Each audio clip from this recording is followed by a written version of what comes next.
So in this video, we're going to be talking about the world of forms and Plato's allegory of the cave, not only one of the most famous and recognizable passages in the history of Western philosophy, but also one of the most important to gaining a true understanding of reality and of metaphysics.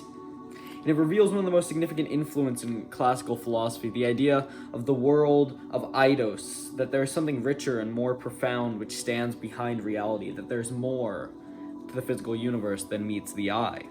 And Plato talks about the eidos, which usually gets translated as form or idea. But according to John Vervaeke, what he's really talking about is what we mean when we say paradigm in English. It's the real metaphysical patterns which generate reality, the excitations of world soul, of the transcendent metaphysical order, of that which stands behind the physical universe. It's the real essence of objects, which happen to have a terminal representation in space and in time. And this can be understood linguistically as well, this idea of forms. And it's like if I have a particular cat and I have 100 million other particular cats with their own individual lives and characteristics, and some are tigers and some are house cats and some are pumas, whatever, and there's no quality where I can say these set of qualities correspond to every cat and nothing that is not a cat, then what I can do instead is that what I fundamentally need to do is I need to abstract out the patterns from each physical instantiation of a cat. And now I'm talking about every cat in reality, like I'm a machine learning algorithm trained to identify what a cat is and what a cat is not. And so by doing this, I can generate essentially a concept of the essence of what it is to be a cat. And in so doing, I'm identifying the form of the cat. There will always be edge cases, is this a cat, isn't this a cat? But these are just exceedingly imperfect copies of the perfect Platonic cat who resides in the world of eidos, who has a real essence beyond space and time. And so Vervaeke says it like this. It's like if I take a physical list of all the properties where I can answer the question, what is a bird? And I'll say a bird has two wings, it has a beak, it has feathers, and can fly. And this is a notion from the psychology of concepts that I essentially will, when I'm asked to define something, I'll make a list of characteristics of different features. But if I make a pile of two wings, a beak, some feathers, and throw it all in the air, make it fly, I'm satisfying all the criteria which I'd say are what a bird is, yet what I have is evidently not a bird in some real sense. And this doesn't improve by simply stating more features. What I'm missing is the real essence of the bird. If you followed my channel for a while, you'll know that I'm incredibly skeptical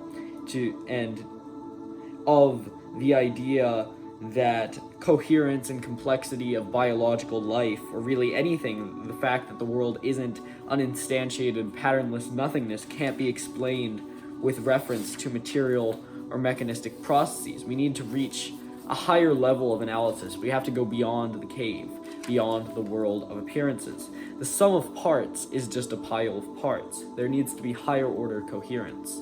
And this is where the allegory of the cave comes in.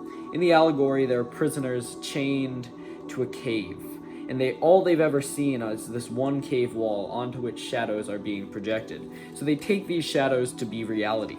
Eventually, one of the prisoners is able to escape the cave and ascends from that illusory reality to the more real. And he's disoriented and his eyes need to adjust, but he sees the true nature of reality, the eidos, which is generating his experience. And eventually he sees the sun, which is the form of the good, or God, where everything ultimately emanates from. And so this is, in Plato's conception, the task of the philosopher, that in order to truly understand the nature of the good, then you have to actually see the forms which stand behind reality. And this is how you can transform not only yourself, but also society. This is the idea in Plato's Republic. So once the prisoner is able to understand the reflections and identify things in reflections, then he moves from being able to see the things themselves, to being able to see what stands behind them, the form of man, the form of animals, the form of beauty, the form of justice, which are real things in Platonism, as real as the hair on my head. And so essentially we can divide nature into four classes. This is from Irish philosopher John the Scot. That which creates and is not created, which is God, or the one, or good, whatever you want to call this. That which creates and is not created, which is the world of forms, these eternal patterns which generate the physical universe. That which doesn't create and is created, which is the physical universe, that which is not created and does not create, which is, then again, this circles back to the impersonal and transcendent aspect of God as the sheer act of being itself, into which everything is embedded.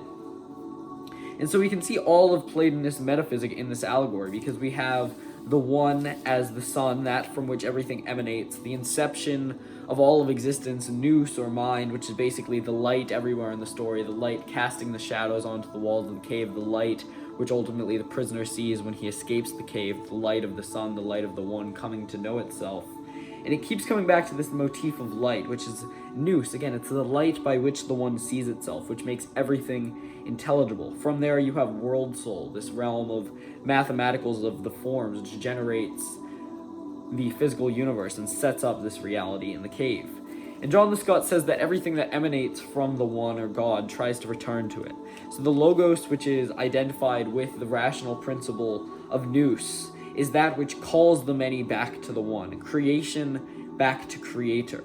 So the task of the philosopher is to take the path to follow the logos, and this is possibly also the reason why the cave exists in the first place, is actually to transcend it and realize the true nature of reality. And this is how we as terminal beings can come to grips with the nature of the good. So we take this path to follow the logos, and we see, when we transcend this world of appearances such that we can freely will God's world, God's word, God's logos, and transcend the cave of our own freedom and volition, which leads to a higher form of knowledge of the one than would be possible if the cave never existed.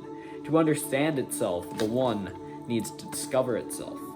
So the most astute criticism of the theory of forms, of course we're always trying to give a balanced perspective on these things, comes from not any modern philosopher or physicalist, but in fact Plato's student Aristotle, who was deeply immersed in his metaphysic. And Aristotle demonstrated in his book called The Metaphysics that there are infinite forms required to generate all sensible things, that there are infinite patterns, that you can't just say that there are infinite categories which you could divide the world in. And in the CTMU, this is not a bug, it's a feature. The generative union between the non-terminal domain, which is Chris Langen's term for the world of forms, and the terminal domain, which is Chris Langen's term for the world of appearances, is equivalent to the property of infinitary processing, infinitary generation, programming and distributing and generating and instantiating itself over finite terminal representations. So the patterns within infinity, for instance, the Lorentz attractor and other mathematical and metaphysical structures and patterns which generate seemingly random sequences, or what Chris Langen calls telons, which acquire terminal bodies as materials, which seem to us to be random, are structurally equivalent to what Plato would call the forms, which are with considerably more logical structure. And so Aristotle also demonstrates further that the substance, the appearance, and that of which it is the substance, which is the form, cannot be set apart in the final analysis. And this is true, once again. Maybe this Aristotle guy may make something of himself one day. And so, in the CTMU, the non-terminal and terminal domains are distributively coupled at every strata of reality. They are self-dual to one another. Like Greg Wilford wrote on his article on Plato and Aristotle, they adhere in the same reality syntax, so there's no dualism or gaps between the two. Form and substance are one in the CTMU. Form is an abstraction of substance. It's not separate from it. So having established then the metaphysical reality and utility of Plato's theory of forms and shielding it against attacks from his own student, from Aristotle, who's in his own right one of the greatest philosophers in human history, we can now proceed to see some of its usefulness and applications. Take the three transcendentals: truth, goodness, and beauty. These are the gateways to human awareness of God and are of supreme importance to our experience and how we can actually make contact with the transcendent. And so in the example of truth, if we take every true statement that has ever or will ever be made and analyze and abstract its syntax for its core characteristics, what unites all of these statements? What is the ethos of truth? Then what we end up with is actually the form of truth, that which generates truthful speech, truthful being. And so then let's say we take the Sistine Chapel ceiling and the Grand Canyon and music, art, and nature, and all of these particular beautiful things, and take all of this, we can actually grasp, and if we take all of this into account and hold this in our minds all at once, we can actually grasp the transcendent and sublime form which stands behind beauty. Take every good action, good thing, there you have goodness. You take apart the patterns, and there you see that which makes it all hang together. And so the soul is the form of the body in Platonism.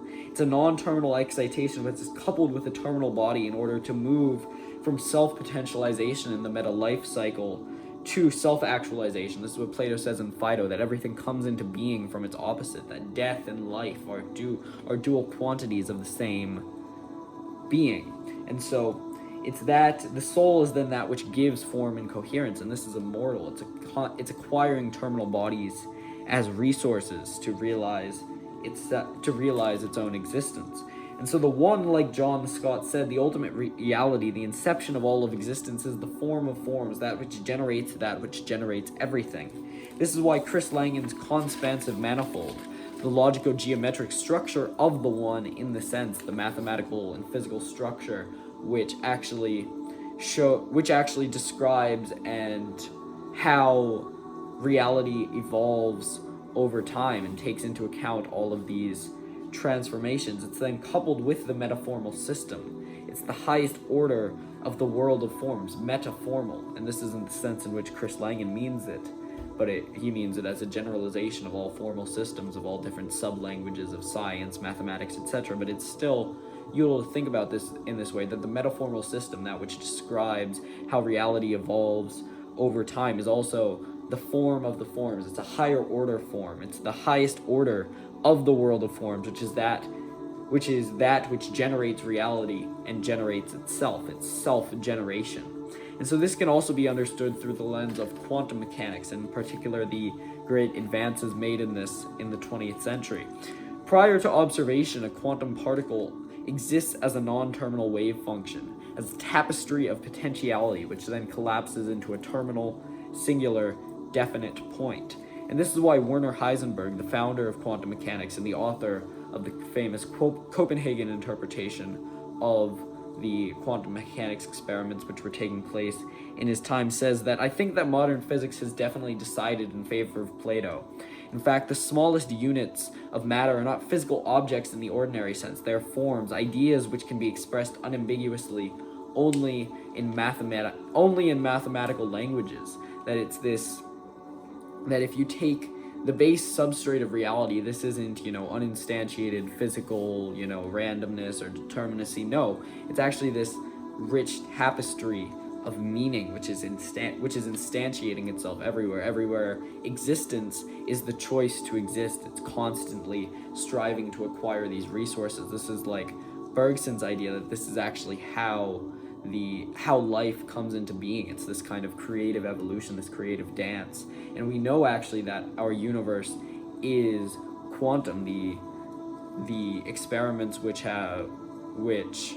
set to either confirm quantum mechanics or general relativity have decided in favor of quantum mechanics. So this is the world of forms. It's not illusory, it's real, even though there's more structure to this than Plato may have originally thought. And if we can go beyond the cave and seek the vision of truth, which Plato defined in his dialogues variously, then maybe we can be worthy of the light and grandeur and sublimity and awe attendant to this higher order of being.